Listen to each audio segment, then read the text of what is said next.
बिस्मिल्लाहिर्रहमानिर्रहीम अस्सलाम वालेकुम डियर स्टूडेंट्स। आज के हमारे इस लेक्चर में हम यूनिट 8 के थ्योरम नंबर 8.2 को कवर करेंगे।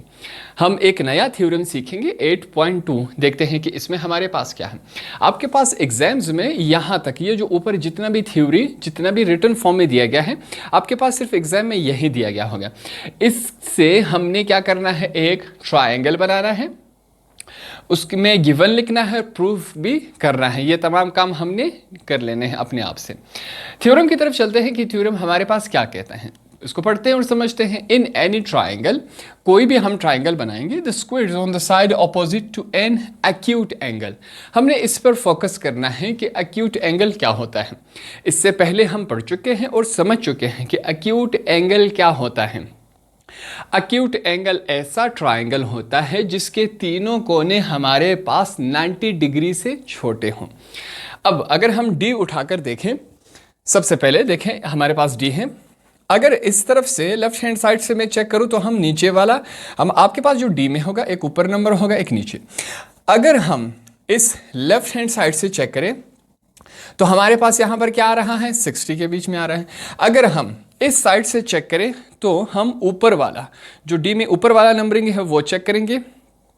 हमारे पास देखिए क्या आ रहा है, 70 आ रहा है। इसी तरह अगर हम ऊपर से देखें, यहां पर रखें तो इस तरफ भी 70 है, इस तरफ हमारे पास 55 है। इसका मतलब क्या हुआ, तीनों साइड जब हमने चेक किए, तीनों साइड्सों के एंगल हमारे पास 90 डिग्री से छोटे हैं। तो अगर 90 डिग्री से ट्राइंगल के तीनों कोने छोटे होते हैं, ऐसे ट्राइंगल को हम क्या कहते हैं, एक्यूट एंगल कहते हैं। तो यहां से हमें अंदाजा हो गया कि हमने कौन सा ट्राइंगल बनाना है।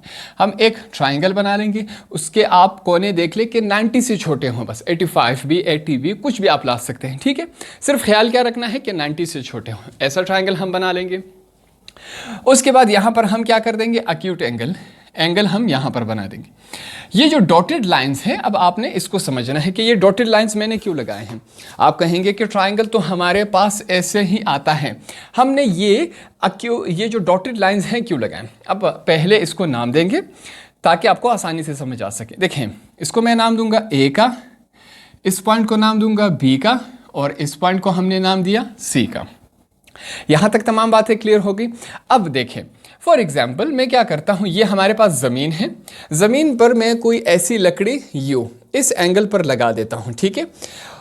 यहां पर उसकी सूरज की रोशनी, सूरज हमारे पास यहां पर होगा, सूरज की रोशनी यहां पर पड़ेगी तो इसका जो साया होगा वो इस डॉटेड लाइन में, जो नुक्तों की मदद से जो मैंने लाइन बनाया है वो यहां पर बनेगा, ठीक है।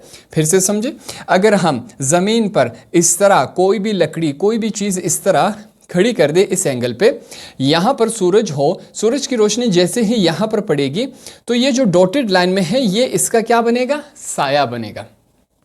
तो ये तमाम जो है इसका क्या है, प्रोजेक्शन। इंग्लिश में क्या कहते हैं, प्रोजेक्शन। उर्दू में आम अल्फाज में हम क्या कहते हैं, साया बनेगा। इस वजह से मैंने यहां पर ये डॉटेड लाइंस लगाए हैं। ये तमाम चीजें क्लियर हो गई। जैसे ही हमारा ट्राइंगल मुकम्मल हो गया, अब यहां पर एक और बात समझेंगे कि ये जो डॉटेड लाइंस हैं इस एंड को मैं क्या नाम दूंगा, डी का। यहां तक तमाम बातें क्लियर होगी। अब ये जो तमाम पॉइंट्स हैं, इन तमाम पॉइंट्स को हम नाम देंगे। आप कोई भी नाम दे सकते हैं, इससे कोई फर्क नहीं पड़ता। ए से लेकर सी तक इसको हम क्या नाम देंगे, बी का। यहां तक तमाम बातें क्लियर होगी। ये जो सी से लेकर डी तक है इसको हम क्या नाम देंगे, एच का। सी से लेकर बी तक जो है इसको हम क्या नाम देंगे, ए का।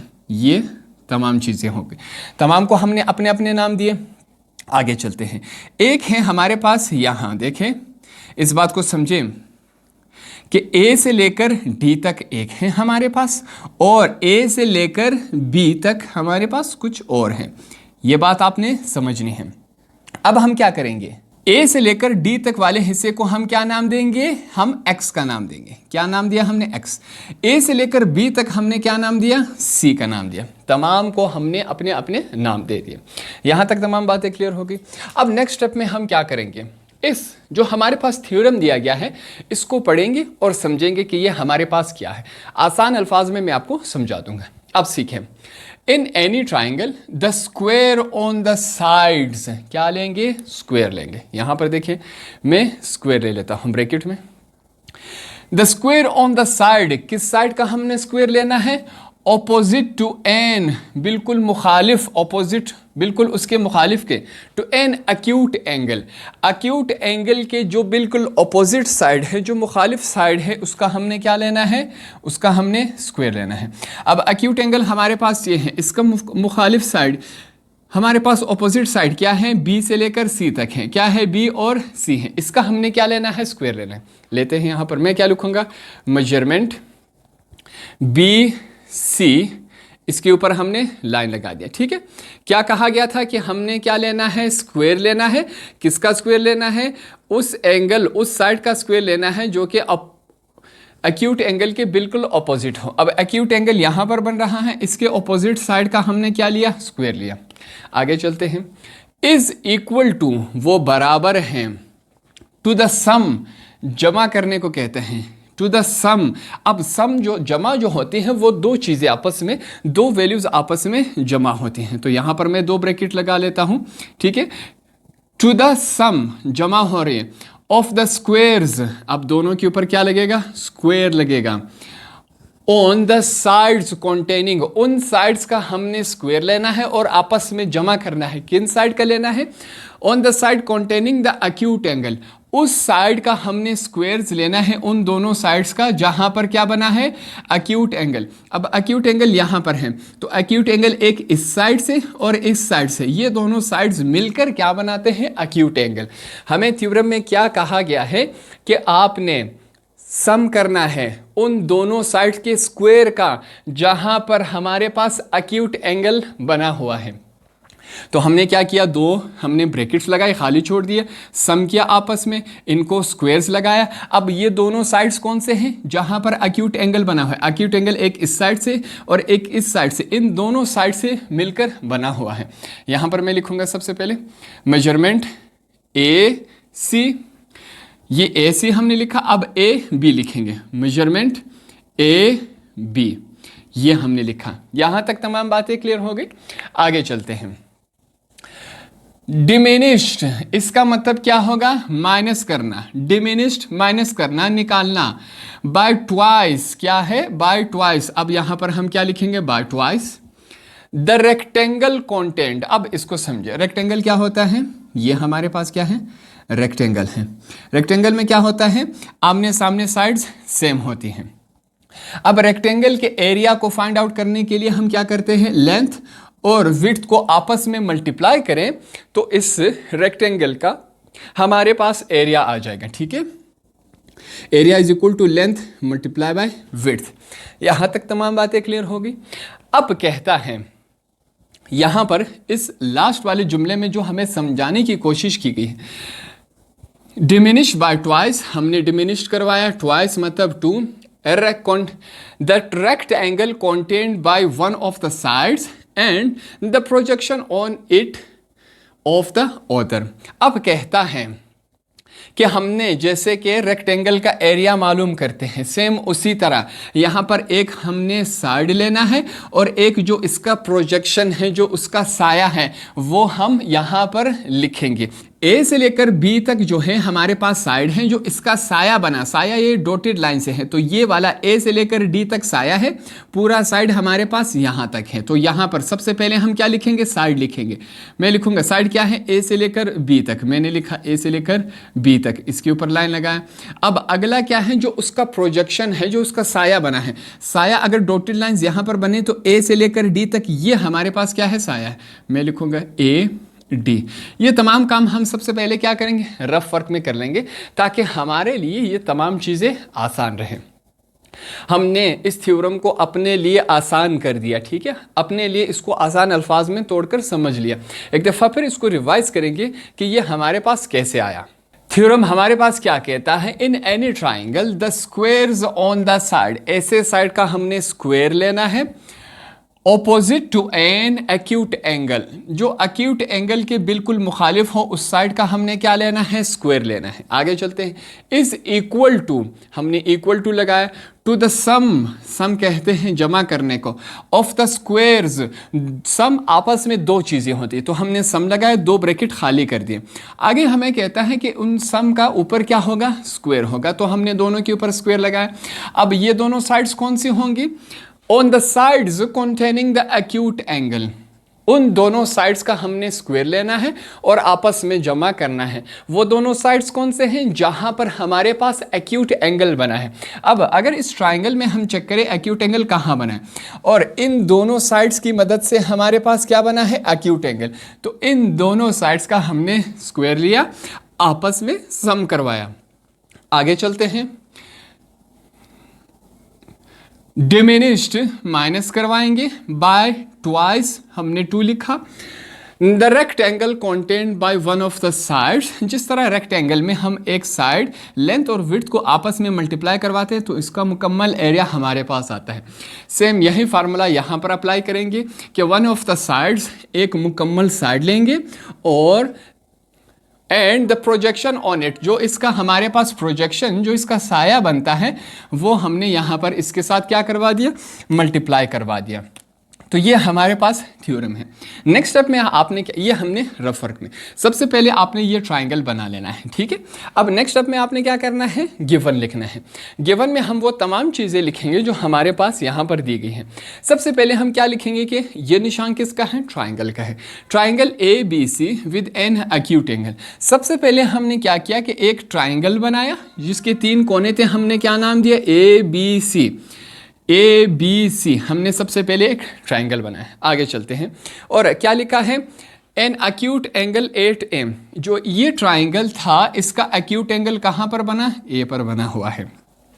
Late AB is equal to C। हमने A से लेकर B को क्या नाम दिया? C का नाम दिया।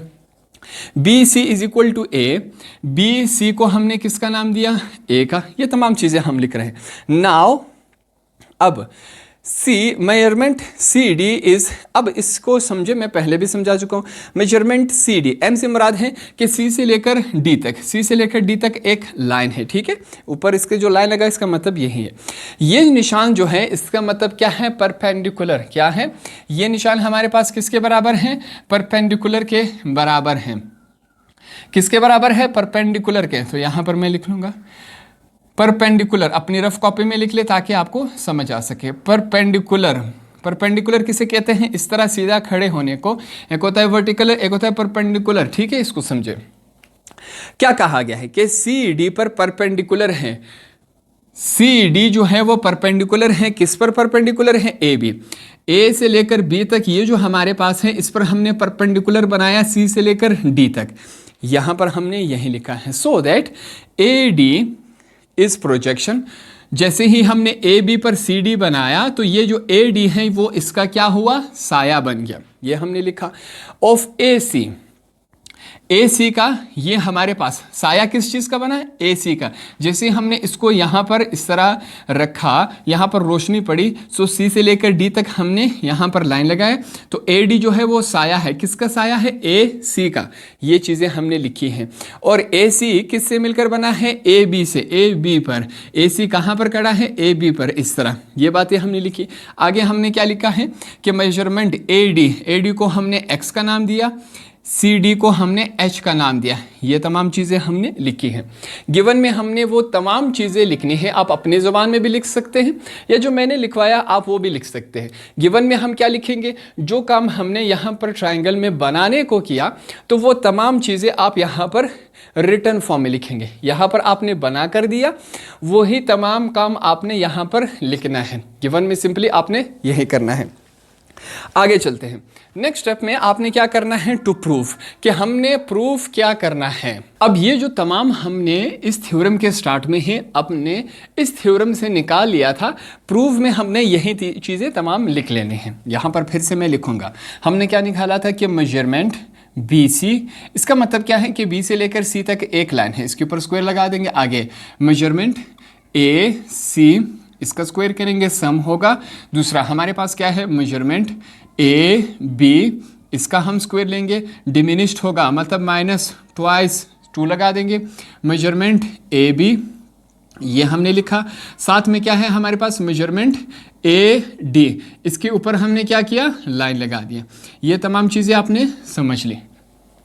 नेक्स्ट स्टेप में क्या होगा? देखिए एक और काम करेंगे। बी से लेकर सी तक, बी से लेकर सी तक हमने क्या नाम दिया था, ए। तो इसकी जगह हम क्या लिखेंगे, ए लिख सकते हैं, ऊपर जो स्क्वायर है वो लगा दिया, इज इक्वल टू। आगे चलते हैं, ए सी, ए से लेकर सी तक हमने क्या नाम दिया था, बी। तो यहाँ पर इसकी जगह हम बी लिख लेंगे, स्क्वायर लगा देंगे, प्लस का निशान है। फिर क्या है, ए बी, ए से लेकर बी तक इस मुकम्मल को हमने क्या नाम दिया था, सी। इसकी जगह सी लिखेंगे, ऊपर स्क्वायर, -2 ये वाला हम लिखेंगे। ए बी, ए से लेकर बी तक को हमने क्या नाम दिया था, सी का, हमने सी लिखा। ए डी को हम क्या कहते हैं, एक्स कहते हैं। तो इस फॉर्मूले को, ये जो हमने थ्योरम से निकाला, इसको हम छोटा भी कर सकते हैं, शॉर्ट भी कर सकते हैं अपने आसानी के लिए। तो हमने यहाँ तक इसको ले आए। ये तमाम बातें आपको क्लियर हुई। तो नेक्स्ट स्टेप में हमने क्या करना है, इसको प्रूफ करना है। ये जो डायग्राम्स आपके लिए बनाई है, मैंने आपके आसानी के लिए बनाई है। जो मेन हमारे पास ट्राइंगल था वो ये था। मैंने क्या किया, इस ट्राइंगल को आपके लिए दो हिस्सों में तकसीम कर दिया। ए डी सी को मैंने अलग कर दिया, और जो ब्लैक में है सी डी बी, इसको मैंने अलग कर दिया ताकि आपको आसानी से समझ आ सके। हम क्या करेंगे, इस तरह के दो कॉलम्स बनाएंगे, एक में स्टेटमेंट्स लिखेंगे, एक में रीज़न लिखेंगे, वजूहात लिखेंगे। सबसे पहले जैसे ही हमने इस ट्राइंगल को दो हिस्सों में तकसीम किया, इस ब्लू वाले हिस्से को पहले हम सॉल्व करेंगे। यहां पर सबसे पहले हम लिखेंगे कि इन राइट एंगल ट्राइंगल, ये जो निशान है किसका है, ट्राइंगल का, सी डी ए। पहले सी डी ए का। अब यहाँ पर एक बात आपने ध्यान में रखनी है, जहाँ पर एंगल है, अब सी डी ए में अगर हम चेक करें तो 90 डिग्री कहाँ पर बन रहा है, डी पर बन रहा है। जिस पर, जहाँ पर हमारे पास एंगल बन रहा हो, उस वाले हिस्से को हमने सेंटर पर रखना है। एंगल कहाँ बन रहा है, डी, डी को हमने सेंटर में रखना है। इस बात को हमेशा याद रखें। हमने लिखा कि हमारे पास एक ट्राइंगल है सी डी ए का, हमने ये लिखा। फिर जो नेक्स्ट में है मेजरमेंट, एम से क्या है, मेजरमेंट। ये जो निशान है किसका है, एंगल का, कि जो एंगल है सी डी ए में वो कौन सा बन रहा है, 90 डिग्रीज बन रहा है कि नहीं। जैसे ही हम इस पर डी रखेंगे, यहाँ पर जैसे ही हम यहाँ पर डी रखेंगे, हमारे पास 90 डिग्रीज है, बिल्कुल हमारे पास 90 डिग्रीज। तो ये हमने लिखा कि जो एंगल है सी डी ए में वो किसके बराबर है, 90 डिग्रीज। यहाँ पर साथ में हम लिखेंगे गिवन, ठीक है, रीजंस में साथ में लिखते जाएंगे। अब जहाँ पर 90 डिग्री हमारे पास ट्राइंगल बन रहा हो, वहाँ पर हम क्या अप्लाई करते हैं, पाइथागोरस थ्योरम। पाइथागोरस थ्योरम को थोड़ा सा समझ लेते हैं। हमारे पास अगर इस तरह का एक ट्राइंगल बना ले और उसमें 90 डिग्री हो तो क्या होगा, पाइथागोरस थ्योरम। पाइथागोरस थ्योरम में एंगल के सामने वाले हिस्से को हम क्या कहते हैं, हाइपोटेनस। ये वाला क्या होता है, बेस, ठीक है। यहाँ पर क्या होगा, थीटा। हमने पढ़ा था कि थीटा के सामने वाले हिस्से को हम परपेंडिकुलर कहते हैं। तो जो हमारे पास पाइथागोरस थ्योरम होता है वो बराबर होता है हाइपोटेनस का square is equal to base का स्क्वायर प्लस परपेंडिकुलर का स्क्वायर। ये हमने प्रूफ भी किया था, इस पर मैंने एक अलग से वीडियो बनाई थी, ठीक है। तो पाइथागोरस थ्योरम हमारे पास क्या होता है, हाइपोटेनस का square is equal to base का स्क्वायर प्लस परपेंडिकुलर का स्क्वायर। ये बातें आपको समझ आई। तो हमने जहां पर 90 डिग्रीज आएगा वहां पर हम पाइथागोरस थ्योरम अप्लाई करेंगे। रीजन में हमने ये लिख लिया। अब पाइथागोरस थ्योरम यहां पर कैसे अप्लाई होगा सीखते हैं। जहां पर 90 डिग्रीज बन रहा है उसके सामने वाले हिस्से को हम क्या कहते हैं, बेस कहते हैं। ये हमारे पास क्या हो गया, सॉरी, इसे हम क्या कहते हैं, हाइपोटेनस कहते हैं। ये मैंने लिखा। जहां पर थीटा हो, थीटा के सामने वाले हिस्से को हम परपेंडिकुलर कहते हैं, और ये वाला हिस्सा हमारे पास क्या हो गया, बेस हो गया। तो इसके बुनियाद पर हाइपोटेनस हमारे पास इसके बराबर है। अब इसमें हाइपोटेनस क्या है हमारे पास, ए सी। सबसे पहले हमने ए सी का स्क्वायर लिया, क्यों, क्योंकि हाइपोटेनस का स्क्वायर है, इज इक्वल टू लगाए, इज इक्वल टू लगाए। अब बेस का स्क्वायर लेंगे। बेस हमारे पास क्या है, ए डी। ए डी का हमने स्क्वायर लिया, बीच में कौन सा साइन है, प्लस का, हमने प्लस लगाया। अब हमारे पास क्या है, परपेंडिकुलर का स्क्वायर। परपेंडिकुलर हमारे पास क्या है, सी डी। हमने सी डी का स्क्वायर ले लिया। यहाँ तक तमाम बातें क्लियर हो गई। अब आगे चलते हैं। जैसे कि हमने इस ट्राइंगल में नाम दिए थे वही नाम लगा के इसके ऊपर लिखेंगे। ए सी, ए सी से लेकर सी तक हमने क्या नाम दिया था, बी। तो इसकी वजह से हमने ए सी की जगह बी लिखा। ये वाला स्क्वायर यहाँ पर है, is equal to A D. A D को हमने क्या नाम दिया, एक्स का, ये स्क्वायर नीचे आया। सी डी, सी डी को हमने क्या नाम दिया था, एच का। तो इसकी जगह हमने एच लिखा। इसको हमने इक्वेशन का 1 नाम दे दिया। यहाँ तक बातें क्लियर हुई। एक हिस्सा हमने कंप्लीट कर दिया। अब दूसरे हिस्से की तरफ आते हैं जो कि हमारे पास ब्लैक कलर में है। फिर से हम क्या लिखेंगे, in right angle triangle C D B. हम सी डी बी, यहाँ देखें सी डी बी। अब इस वाले हिस्से पर हमने काम करना है। फिर से जहां पर एंगल बना हुआ है 90 डिग्रीज, उसको हमने सेंटर में रखना है, C D B, B D C भी आप लिख सकते हैं, इससे फर्क नहीं पड़ता। फर्क क्या है, सिर्फ आपने डी को सेंटर में रखना है। यहां तक बातें क्लियर होगी। अब measurement angle C D B पे क्या बन रहा है, 90 डिग्री। सी डी बी पे अगर फिर से हम चेक करें तो हमारे पास क्या बन रहा है, 90 डिग्रीज। यहां पर हम अपना डी उठाएंगे, इसमें चेक करें क्या बन रहा है, 90 डिग्रीज। बिल्कुल हमारे पास 90 डिग्रीज बन रहा है। तो यहाँ रीजन में हम साथ में क्या लिखेंगे, गिवन, कि हमारे पास था। अब जहाँ पर 90 डिग्रीज आए वहाँ पर हम क्या इस्तेमाल करते हैं, पाइथागोरस थ्योरम। पाइथागोरस थ्योरम क्या है, हाइपोटेनस का square is equal to base का स्क्वायर प्लस परपेंडिकुलर का स्क्वायर, ये हमने लिखा। अब जहाँ पर एंगल बन रहा हो उसके सामने वाले हिस्से को हम क्या कहते हैं, हाइपोटेनस कहते हैं। ये वाला हिस्सा क्या हो गया, बेस हो गया। जहाँ पर एंगल हो, थीटा हो, उसके सामने वाले हिस्से को हम क्या कहते हैं, परपेंडिकुलर कहते हैं। अब हमने पाइथागोरस थ्योरम इस्तेमाल करना है। पाइथागोरस थ्योरम में सबसे पहले क्या आता है, हाइपोटेनस का स्क्वायर। हाइपोटेनस हमारे पास क्या है, बी सी है, तो यहाँ पर हमने बी सी का स्क्वायर लगाया, इज इक्वल टू लगाया हमने। अब क्या है, बेस का स्क्वायर। बेस हमारे पास क्या है, बी डी है, बी डी का स्क्वायर हम लेंगे। यहाँ पर हमने बी डी का स्क्वायर लिया प्लस परपेंडिकुलर का स्क्वायर। यहाँ पर हमारे पास परपेंडिकुलर क्या है, सी डी है, हमने सी डी का स्क्वायर लिया। यहाँ तक तमाम बातें क्लियर हो गई। अब आगे चलते हैं। हमारे पास देखें, बी सी को हमने क्या नाम दिया था, ए। तो बी सी की जगह हम क्या लिखेंगे, बी सी की जगह हमने ए लिखा, ये स्क्वायर नीचे आया, इज इक्वल टू। अब बी डी जो है, यहाँ इस मुकम्मल की तरफ आते हैं। अगर इस ट्रायंगल में हम देखें तो ए डी का हमारे पास नाम था, ए बी का हमारे पास नाम है। अगर यहाँ पर आप गौर करें तो हमारे पास डी बी का नाम नहीं दिया है, ठीक है। हम क्या करेंगे, अगर हम इस मुकम्मल से ये वाला हिस्सा निकाल दे तो हमारे पास ये वाला हिस्सा आएगा क्या, नहीं आएगा। फिर से समझे, अगर इस मुकम्मल से हम ये वाला हिस्सा निकाल दे तो ऑटोमेटिकली ये वाला हिस्सा बच जाएगा कि नहीं बच जाएगा। जैसे ही हम इस मुकम्मल से ये वाला माइनस करेंगे हमारे पास ये आ जाएगा। तो इस वजह से बी डी जो हमारे पास मौजूद नहीं है, उसकी जगह हमने क्या लिखा, सी माइनस एक्स। इस पूरे में से जो कि सी है माइनस करेंगे इसको, जो कि क्या है, एक्स। इस वजह से हमने सी माइनस एक्स लिखा, ये स्क्वायर नीचे आया, प्लस हमारे पास क्या है, परपेंडिकुलर। परपेंडिकुलर हमारे पास क्या है, सी डी, हमने सी डी का स्क्वायर लिया। सॉरी, यहाँ पर सी डी को हमने क्या नाम दिया था, सी डी को हमने एच का नाम दिया था, तो इस वजह से सी डी की जगह क्या आया, एच का स्क्वायर आया। यहाँ तक तमाम बातें क्लियर होगी। अब नेक्स्ट स्टेप में आपने इस ब्रैकेट वाले हिस्से पर रफ वर्क में मैं समझा देता हूँ। हमारे पास क्या है, इसको फर्ज करें, ये आपके लिए रफ वर्क में है, क्या है, ए का माइनस बी। ए माइनस बी जो हमारे पास है होल का स्क्वायर, ये एक फार्मूला बनता है, क्या, ए का square minus 2ab plus B का स्क्वायर। ये हमारे पास ये वाला फार्मूला बन रहा है। तो इस छोटे वाले हिस्से को हमने इस फार्मूले में कन्वर्ट कर देना है, ठीक है। सबसे पहले क्या है, ए का स्क्वायर, ए हमारे पास क्या है, सी, हमने सी का स्क्वायर लिखा, -2 फार्मूले का है, -2 हमने लिख लिया। ए हमारे पास क्या है, ए हमारे पास सी है, ए की जगह सी लिखा। बी की जगह हम क्या लिखेंगे, एक्स। बी हमारे पास क्या है, एक्स, ये हमने लिख लिया, प्लस बी का स्क्वायर, प्लस लिखेंगे। बी हमारे पास क्या है, एक्स है, तो एक्स का स्क्वायर हमने लिखा, प्लस एच का स्क्वायर, ये वाला हमने सेम एज इट इज लिखा। तो इसको जब हमने इस फार्मूले में कन्वर्ट किया तो हमारे पास ये इस शक्ल में है। ये बातें क्लियर हो गई।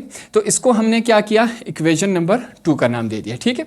साथ में हमने ये वाला जो मैंने आपको समझाया था वो यहाँ पर हमने रीजन में लिख दिया कि बी डी को, जो बी डी हमारे पास मौजूद नहीं है, वो किसके बराबर होगा कि ए से लेकर बी को माइनस करवाए ए से लेकर डी तक, ठीक है। ये हमने रीजन में लिखा।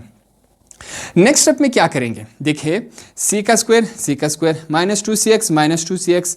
अब ये जो ब्रैकेट में लगा रहा हूं आपने इस पर ध्यान देना है। ये ब्रैकेट वाला देखें, ये इसके बराबर है, एक्स का स्क्वायर प्लस एच का स्क्वायर, एक्स का स्क्वायर प्लस एच का स्क्वायर, ये किसके बराबर है, बी का स्क्वायर। तो इसकी जगह हम बी का स्क्वायर लिख सकते हैं, बिल्कुल लिख सकते हैं। क्यों लिखेंगे, क्योंकि ये साइड बराबर है एक्स का स्क्वायर प्लस एच का स्क्वायर। रीजन में हम लिखेंगे कि बी का स्क्वायर बराबर है एक्स का स्क्वायर प्लस एच का स्क्वायर, तो इसकी जगह हमने नेक्स्ट स्टेप में क्या लिखा, बी का स्क्वायर।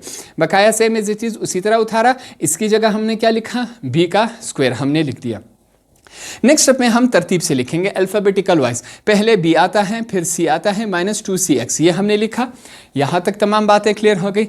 अब देखें ए हमारे पास क्या है, यहाँ पर देखें बी सी, ए को हमने किसका ना, बी सी का, तो ए की जगह हम क्या लिखेंगे, B C is equal to B हमारे पास क्या है, ए सी, तो बी की जगह क्या लिखेंगे, ए सी लिखेंगे, प्लस सी है, सी हमारे पास क्या है, ए से लेकर बी तक हमने क्या नाम दिया था, सी को, तो सी की जगह क्या लिखेंगे, ए बी, -2 फार्मूले का -2 हमने लिखा, सी फिर से हमारे पास क्या है, ए बी, सी की जगह हमने ए बी लिखा, एक्स क्या है, ए डी, तो x की जगह हमने ए डी लिख दिया। वापस प्रूव हो गया कि नहीं, जो हमने बनाया था, जो इक्वेशन हमने निकाली थी थ्योरम से, वो यहाँ पर हमने प्रूफ कर दिया। इस थ्योरम को मैंने आसान अल्फाज में आपके लिए समझा दिया। अगर आपको फिर से समझ नहीं आया तो आप वीडियो को 1 2 3 दफ़ा देख लें, आपको ये बिल्कुल आसानी से समझ आ जाएगा। तो इस तरह हमारा ये वाला थ्योरम 8.2 भी कंप्लीट हुआ।